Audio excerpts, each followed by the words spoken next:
te joins. Jour sacré, sois le témoin. Jour sacré, nous léguons à notre postérité pour toujours. Merci, prière vous asseoir. Vous ignorez que depuis un certain temps, il y a des rumeurs qui circulent sur l'étoile faisant état d'un prétendu détournement de 7 millions de dollars, fonds destinés à la réalisation du projet au point de presse de séjour qui sera animé par son directeur général, je cite, M. Victor Toumba Tchikela, dans le but d'éclairer la lanterne de l'opinion nationale sur l'état des lieux des projets sous sa gestion. Il s'agit de projet Tchilegelou, projet Moderne Construct, projet ABC, projet JKK Academy avec Malta Forest et projet Kinshasa Zéro Trou, projet sous les financements FONER. Sur ce, nous invitons M. le DG, sous vos applaudissements, à venir nous présenter son exposé. Monsieur le DG. Je commencerai mon propos par remercier le Tout-Puissant qui a permis que nous tous nous soyons dans cette salle parce qu'il nous a donné son souffle de vie. Nous ne méritons pas, mais c'est seulement sa grâce et son amour. Je voudrais remercier le chef de l'État à qui il avait plu de nous placer à la tête de cette institution. Mes remerciements vont aussi Son Excellence, Monsieur le ministre d'État, qui est notre ministre des Infrastructures et Travaux Publics, qui nous donne à tout moment des orientations pour pouvoir faire le travail pour lequel je suis au-devant de vous, pour vous donner un certain nombre de précisions. Je voudrais aussi remercier nos invités, tout protocole confondu et respecté, pour leur disponibilité de venir au-devant de nous, afin de pouvoir nous écouter sur un certain nombre de problèmes, c'est-à-dire sur l'état des lieux des projets que l'Office de voirie et drainage gère. Je tiens à remercier aussi tous les amis journalistes qui sont dans la salle pour avoir répondu à notre invitation. Je m'en vais dans une très brève présentation vous donner l'état des lieux des différents projets qui sont sous notre gestion. Et après, je crois, je laisserai le temps afin que nous puissions échanger. Parce que sûrement, vous avez un certain nombre de préoccupations. Je voudrais d'abord, à ce qui concerne les différents projets, comme l'a cité tout à l'heure Maman, la directrice des services généraux, pour le moment, l'Office de voirie et de drainage gère 5 projets. Nous avons le projet Tchilegelou, nous avons le projet ABC, nous avons le projet Moderne, nous avons le projet JKK à Kalemi et nous avons le projet Zéro Trou. Et en 6 de ça, nous avons des projets que nous réalisons sous financement FONER. Évidemment, parmi les 5 que je viens de citer, le projet phare c'est Tchilegelou et Zéro Trou, sur lesquels peut-être je vais beaucoup m'attarder. Et je pourrais donner aussi des éléments sur les doses de projets que nous sommes en train de gérer. Les projets Tchilegelou, comme le projet ABC, les projets modernes, les projets JKK, ce sont des projets qui se sont faits sous un même bloc, un même package. Je voudrais dire ceci. Le projet Tchilegelou, c'est un projet, quand nous sommes rentrés à l'OVD, nous avons trouvé qu'il était déjà en gestation.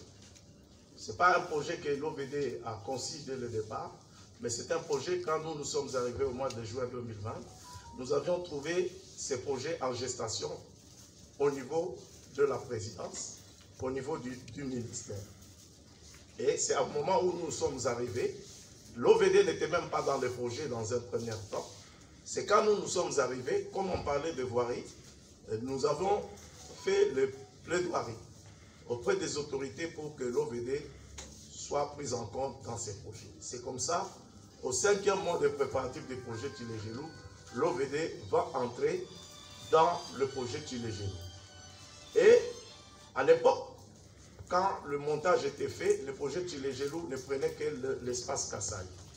Mais quand nous sommes arrivés, nous avons fait aussi un plaidoyer pour que la ville de Kinshasa soit prise en compte. C'est ce qui explique les 40 km qui ont été pris pour la ville de Kinshasa. Donc, le projet Tshilé-Gelou, avant d'être mis en place, nous avions eu des autorisations préalables avant de pouvoir signer les contrats. La première autorisation que nous avions eue, c'est celle du Premier ministre. En dehors de l'autorisation du Premier ministre, il y a eu l'autorisation du ministre des Finances. Nous avons des documents, peut-être ceux qui voudront, on va leur montrer ça. Et nous avons eu aussi les autorisations de notre ministre des tutelles, qui est le ministre des ITPR et des Travaux publics. Fort de ces autorisations, nous avons amorcé tout le processus de passation de marché. Ça signifie quoi? Je voudrais souligner un élément important pour les 4 projets que je viens d'insister, qui sont un même package, parce qu'ils font partie de l'autorisation du Premier ministre et du ministre des Finances, c'est-à-dire les projets Tshilé-Gelou, les projets ABC, les projets modernes et les projets JKK Académie. La particularité de ces 4 projets, ce sont des projets qui se font sur un financement PPP. Le financement PPP, c'est un financement partenariat public et privé. Je vais l'expliquer tout à l'heure. Peut-être avec un schéma, vous allez comprendre. Fort de ces autorisations, cela nous a permis de pouvoir mettre la procédure de passation de marché. Ça signifie quoi? Nous avons commencé par écrire à la direction des contrôles de marché, qui nous a donné un avis de non-objection, qu'on peut vous présenter. Et à partir de cet avis de non-objection, ça nous a permis de signer les contrats avec CREC7. Je crois que CREC7 est dans la salle, il vient d'arriver. Nous avons signé les contrats le 23 septembre 2020. Et je tiens à souligner, les gré à gré qui a été fait avec CREC7 se justifie par la simple raison. Ce n'est pas seulement CREC7, il s'agit aussi des modernes, il s'agit d'ABC, il s'agit des JKK avec Forest. Pourquoi on a fait les gré à gré? On a fait les gré à gré parce que ces entreprises-là, ce sont eux qui sont allés chercher leur ligne de crédit auprès des banques. Ça faisait une raison pour laquelle nous avons passé ce marché de gré à gré. Et je crois les avis de non-objection de la direction des contrôles de marché nous ont été attribués, ce qui nous a permis de signer les différents contrats. Donc, fort de l'avis de non-objection de la direction des contrôles de marché, nous avions signé les contrats. Et je tiens à souligner, les contrats n'est pas opérationnel tant qu'il n'y a pas l'approbation du ministre des Travaux publics, qui est le maître d'ouvrage. Et nous avions obtenu pour ces 4 projets l'approbation du ministre des Travaux publics, qui nous a permis de signer en bonne et due forme les différents contrats. Donc, je voulais être station de marché, il faut justifier le pourquoi de ces gré à gré. Et je crois que c'est ce que nous avons fait. Et la direction des contrôles de marché nous a donné les avis de non-objection qui ont permis à ce que nous puissions réaliser, disons, signer les contrats. Les 4 projets que je viens de vous citer sont sur un financement PPP, le partenariat public-privé. Je voudrais qu'on nous projette le schéma pour que vous puissiez comprendre c'est quoi le partenariat public-privé.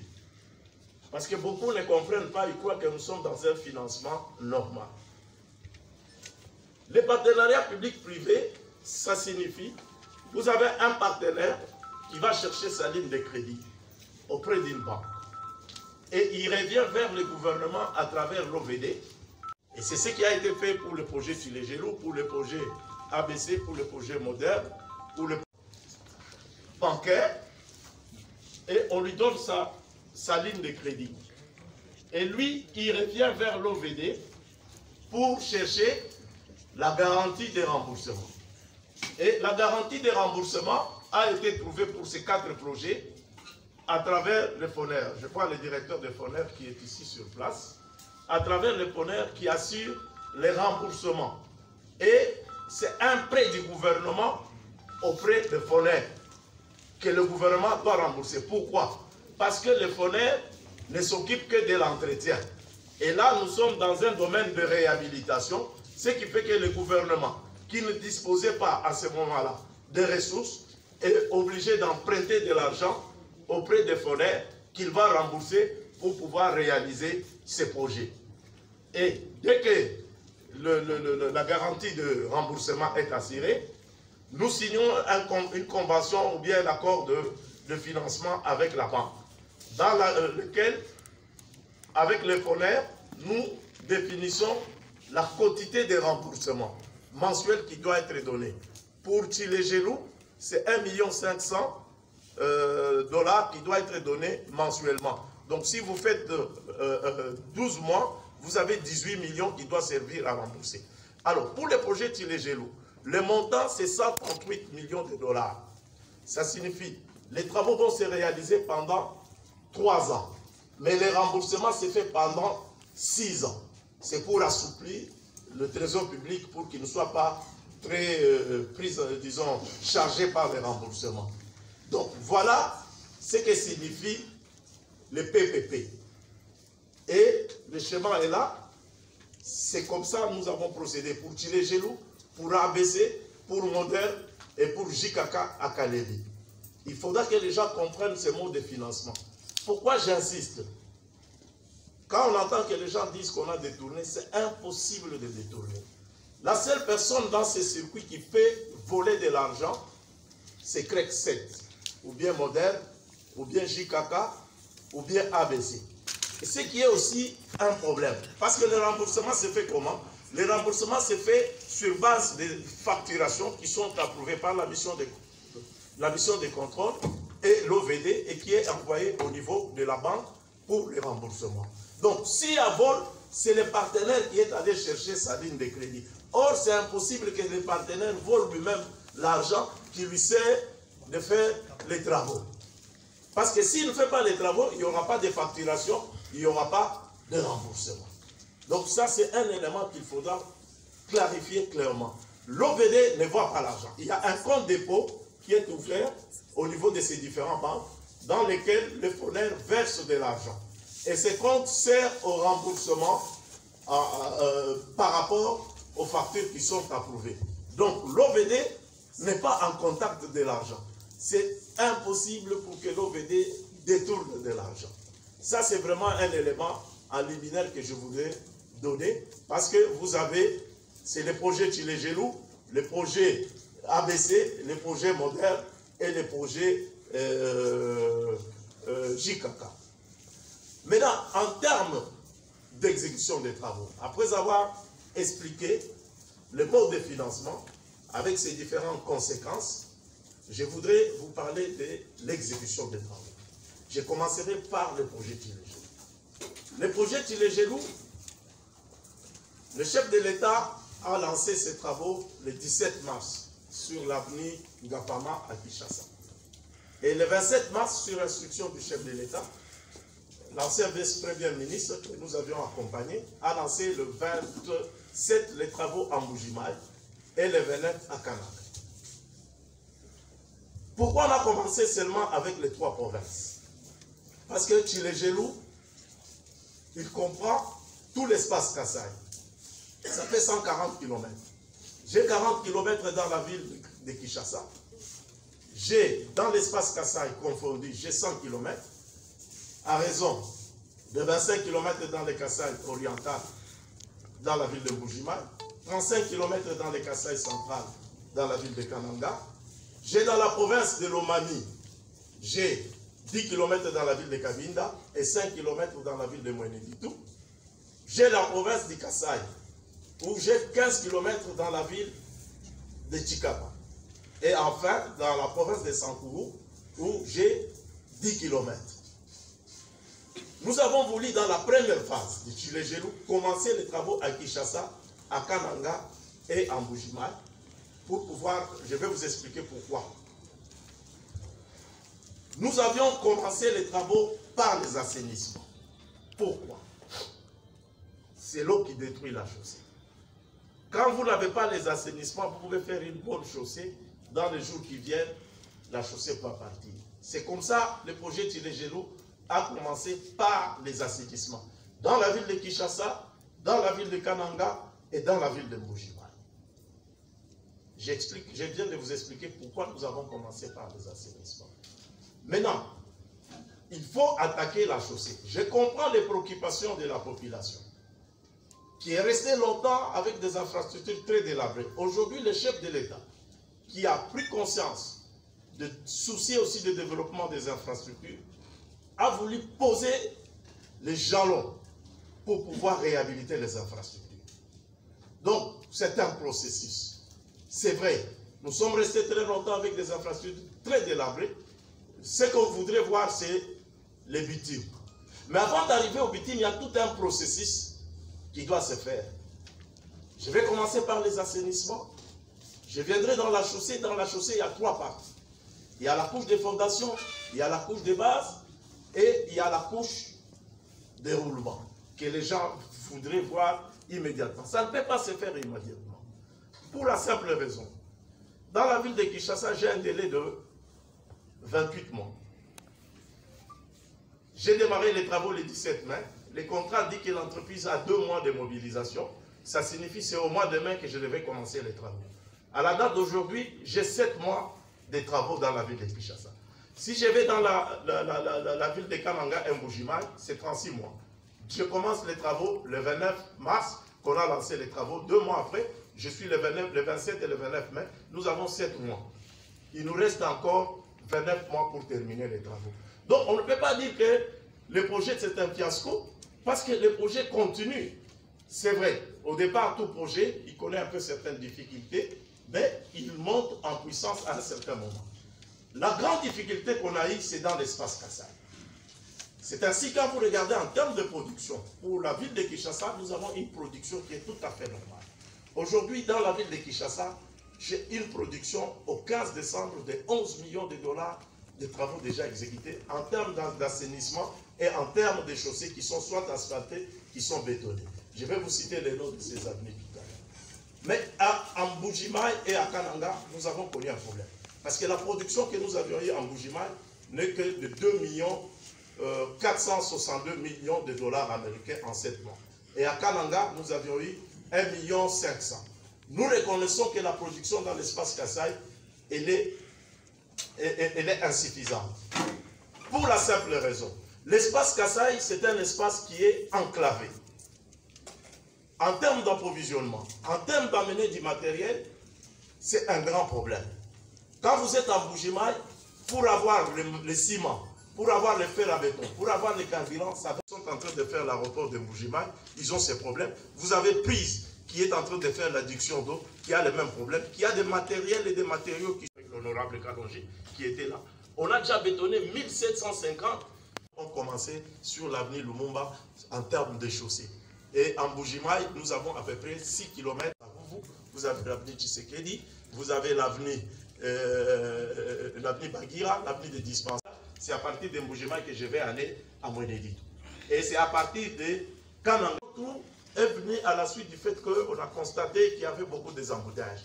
Parmi les causes des embouteillages, c'est les trous qu'on observait dans la ville de Kinshasa. Nous avions tenu des réunions autour du Premier ministre. J'accompagnais souvent son Excellence, Monsieur le ministre d'État.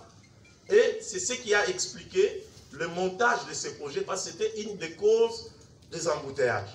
Et le projet a été monté. Le projet a été monté avec un coût de 32 millions de dollars américains pour 6 mois, avec un engagement qui avait été pris pour qu'on décaisse chaque mois 5 millions. Donc, le projet Zéro Trou pour la ville de Kinshasa concerne 85 km. Nous gérons dans la ville de Kinshasa 3600 km. Mais si je prends les routes qui sont revêtues, j'ai 697 km. Je ne travaille pour le projet Zéro Trou que sur 80. Ça signifie quoi? C'est un objectif à atteindre. Il n'est pas dit que le projet que nous avons de Zéro Trou, dès qu'il se termine, on ne va pas continuer. C'est un projet, un objectif à atteindre, mais il faut commencer quelque part. Alors, le projet lui-même, il a 45 acteurs, avec 2 phases. La première phase, nous avons 19 Donc il va nous rester à peu près 24 dans la deuxième phase. Et la première phase, nous avions calculé, c'était le premier ministre a lancé les travaux le 14 octobre. Au 14 janvier, nous devions terminer la première phase. Mais il y a aussi une condition, c'est que le paiement n'a pas suivi tel qu'on s'était convenu. Parce qu'aujourd'hui, on est à 3 mois de zéro trou, on devait avoir déjà 15 millions de dollars qui devaient nous être payés. Mais malheureusement, on n'est qu'aux 5 millions et encore bien les autorités sont en train de s'y mettre pour conclure rapidement les solutions. Et là, zéro trou dans la ville de Kinshasa, c'est effectif. Je vous cite quelques avenues comme ça au hasard. Vous avez l'avenue Victoire, qui est en train d'être bétonnée. Vous avez l'avenue Université. Vous avez ce qui passe par Yolo, place commerciale, il y avait des trous, il n'y a plus de trous. Vous avez l'entrée d'Enjili, où il y avait un grand trou, je crois qu'il n'y a plus de trous là-bas. Ça, c'est zéro trou. Ceux qui passent vers Shoprite, qui sont en train d'aller vers OIA, ils voient les travaux qui sont en train. Ceux qui passent sur LDK, vers le centre DGI, ils voient les travaux qui sont en train d'être faits. Ceux qui sont sur l'avenue Bassoko, on est en train de travailler là-bas. Ça, c'est le programme Zéro Trou. Donc, le programme Zéro Trou, il est effectif et il a suivi toute la procédure de passation des marchés. Ça signifie quoi? Il y a eu un avis d'appel d'offres qu'on pourra vous montrer. Les entreprises ont répondu et on a sélectionné les entreprises. Parce qu'en dehors des entreprises, il y a aussi la DPK qui travaille en régie. C'est un programme qui était monté par la régie, mais comme la régie ne pouvait pas faire tout, on a permis à ce qu'il y ait des entreprises. Et il y a 9 entreprises en dehors de l'OVD qui agissent dans ce programme-là. Donc, nous avons les 9 entreprises qui sont en train de travailler. Je crois que ceux qui circulent dans la ville, ils voient peut-être dans les questions, vous pourrez poser des questions, on pourra vous donner des explications. Nous voulons tout simplement vous dire que le projet Zéro Trou est effectif. Maintenant, à partir du 14 février, nous allons commencer maintenant la deuxième phase de Zéro Trou pour couvrir tous les acteurs qui étaient prévus. Et notre stratégie, que ce soit pour Tchilégelou, que ce soit pour Zéro Trou, c'est quoi? Nous travaillons dans les anciens districts. C'est-à-dire nous sommes à Lukunga, au Moamba, à Funa et à Lukunga.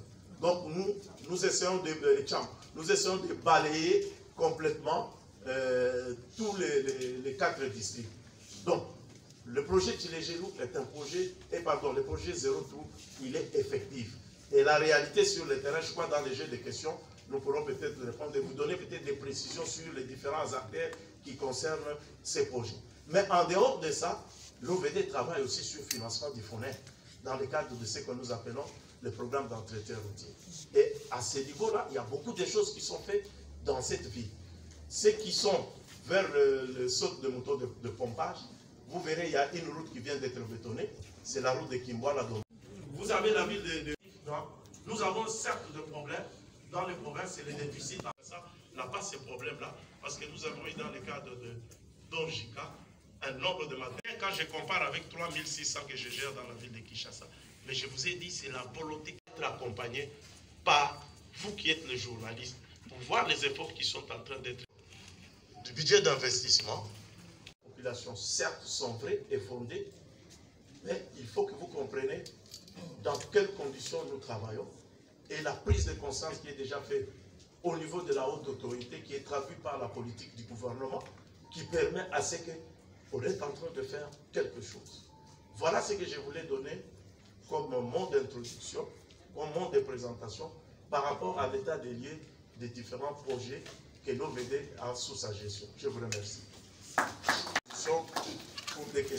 L'argent est volé, détournement de 13 millions par ici, détournement de 7 millions par là. Je voudrais aujourd'hui que vous puissiez nous dire qui détourne l'argent du projet Tchilégelou. C'est la première question. La deuxième, je vous ai entendu parler de mode de financement et de la garantie du gouvernement. Vous avez cité le FONER. Je voudrais savoir si FONER s'exécute à la lettre à déposer la garantie du gouvernement auprès de la banque UBA pour permettre aux travaux de Tchilégelou d'avancer. Ma troisième question et la dernière, je la pose au DGA de Grec 7 qui est sur place dans la salle. On parle de le chef Tchilégelo partout à travers le pays. Le Grec 7 n'a rien fait. Est-ce qu'aujourd'hui, vous pouvez nous donner des éclaircissements sur les travaux qu'exécute l'entreprise chinoise Grec 7? Je prends à témoin le rapport que l'inscription. C'est votre avis et à vous aussi, comme vous êtes pointé du doigt, le DG de l'OBD l'a dit tout à l'heure, ça serait du côté partenaire parce que du côté entreprise de l'État. Parce que c'est là le problème. Quels sont vos projets à court terme d'ici 2023 à Kinshasa? L'OBD pourrait arriver à revêtir combien de kilomètres? Ma deuxième préoccupation, c'est avec les DGA des Grecs. Parce que là, je ne comprends pas. Comment il arrive toujours à défier l'État congolais? C'est bien ce que vous faites pour l'État congolais. Vous trouvez le financement. L'argent que nous n'avons pas. Les banques vous fassent confiance, vous trouvez de l'argent et vous forcez la main du gouvernement à des marchés de gré à gré. Comment vous faites pour arriver un peu à ce point-là? Ça se répète toujours, mais sinon, nous persistons la démarche. C'était ça mon préoccupation. Kinshasa trop. Mais maintenant, c'est devenu Kinshasa plusieurs trop. La population se réclame en disant pourquoi l'OBD n'a pas planifié sa méthodologie de travail. Il a voulu faire comme ça au lieu d'aller étape par étape. Et des millions décaissés, mais combien avez-vous déjà remboursé? Merci. Entreprises qui reçoivent l'argent, c'est comme s'ils tâtonnent. Nous passons en guiriguiri, ils mettent des sables, ils viennent enlever, ils mettent des moellons. Le contrôle qui doit faire son travail, vous avez la mission de surveillance, parce que parmi les intervenants dans un marché, vous avez la mission de contrôle, vous avez la mission de surveillance, et vous avez, en dernier lieu, vous avez les laboratoires qui certifient les travaux. Ça signifie quoi? Si je vais faire du béton, on fait les moules, parce que c'est l'eau qui détruit la route. Donc, vous avez les niveaux qui permettent de vérifier la qualité des travaux. Alors, notre ami Edmond, parce que là, j'ai répondu à la question du monde, je reviens maintenant à Samuel, qui a posé la question de savoir quelle est votre stratégie. Parce que vous avez ouvert beaucoup de chantiers. Donc, nous avons un problème. Les gens veulent que nous travaillons, les gens disent non, on ne travaille pas. Je vous ai dit que le projet Zéro Tout concerne 45 artères. Aujourd'hui, nous sommes sur 19 artères, donc nous avons mis d'abord les 24 en attente. Nous travaillons sur les 19 artères. Donc, vous voulez qu'on travaille chaque artère, on n'a que 6 mois. On ne terminera pas les travaux dans 6 mois. Et je tiens à vous préciser que quand nous travaillons et que nous arrivons à des endroits où nous voyons est tellement avancé, si vous faites les essais de déflexion sur cette route, ce sont des routes qui doivent être recommencées complètement. Mais comme on n'a pas suffisamment de ressources, on est obligé de les maintenir. Nous sommes obligés de faire le troisième type de travaux et le quatrième type qui est la réhabilitation partielle et le point tartan. Alors, quand vous voyez vous circuler sur une route, vous êtes